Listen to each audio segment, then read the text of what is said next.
Comprendre comment les rejets atmosphériques ou les rejets liquides dans des industries ou des sites industriels ou des municipalités peuvent être traités avec des gaz industriels. C'est ce que je vous propose de découvrir tout de suite. Donc on va se focaliser vraiment sur l'environnement. Donc on va partir d'un slide qui est celui-ci avec une industrie ou une unité génératrice de rejets polluants, que ce soit des rejets gazeux ou que ce soit des rejets liquides. Une station d'épuration qui peut être une station d'épuration sur site pour traiter les rejets liquides, donc sur le site industriel, ou ça peut être une municipalité également. Je continue avec, là je me décale plus dans le process client, c'est plus pour les industries chimiques et pharmaceutiques dans ce cas-là, le traitement des gaz. Qu'est-ce qu'on peut faire avec le gaz industriel pour épurer les gaz qui sortent d'une production? Simplement, on va parler de traitement des COV, dans des composés organiques volatiles qui sont émis par des process de synthèse chimique qui utilisent des solvants. Alors, nos clients utilisent beaucoup d'azote pour faire de l'inertage. Donc, on a beaucoup de clients qui ont des stockages d'azote liquide qui est vaporisé pour aller inerter des réacteurs, des réservoirs, des cuves de stockage. Eh bien, le froid de cet azote liquide, puisque l'azote liquide est liquide à moins 190 degrés à peu près, l'azote est utilisé sous forme gazeuse. Donc, si vous êtes utilisateur, vous connaissez le réservoir d'azote liquide, le vaporiseur qui est à côté, qui va réchauffer l'azote, libérer des frigories dans l'air, réchauffer l'azote et mettre l'azote gazeux à température ambiante pour être utilisé dans les process.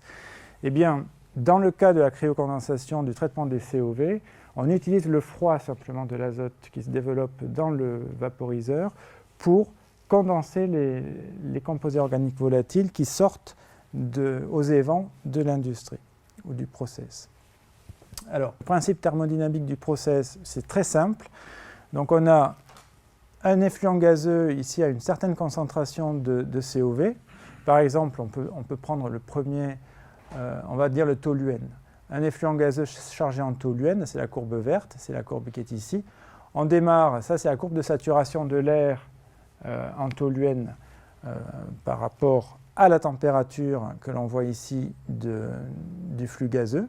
À 30 degrés, si le toluène peut être concentré à 100 grammes par mètre cube de gaz, eh bien on voit qu'au fur et à mesure que la température du flux gazeux diminue, eh bien on a une décroissance de la teneur en toluène dans le système, une décroissance qui est d'ailleurs logarithmique.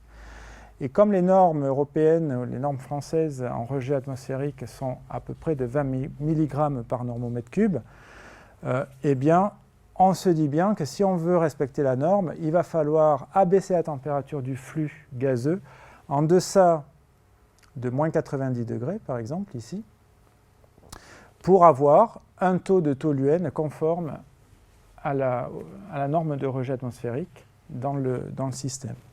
Donc, le process de cryocondensation, c'est comment faire dans un flux continu, il faut bien voir que c'est le flux continu qui sort de l'usine, comment faire pour abaisser ce flux de gaz à des températures cryogéniques pour arriver à épurer le flux, parce qu'au fur et à mesure, le toluène va se liquéfier, on va le récupérer dans des séparateurs, et le gaz qui va sortir va être épuré de son toluène et pouvoir être rejeté à l'atmosphère.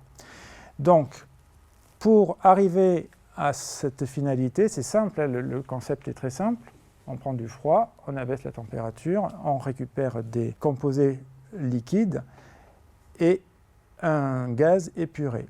Donc j'ai fait le tour de tous les process liés à l'environnement, azote, CO2, oxygène et ozone. Voilà, et je suis arrivé au terme de la présentation. Donc si vous avez des questions, vous n'hésitez pas à me contacter. Moi je suis lyonnais, donc je suis basé sur Lyon, sur l'usine de Saint-Quentin-Fallavier.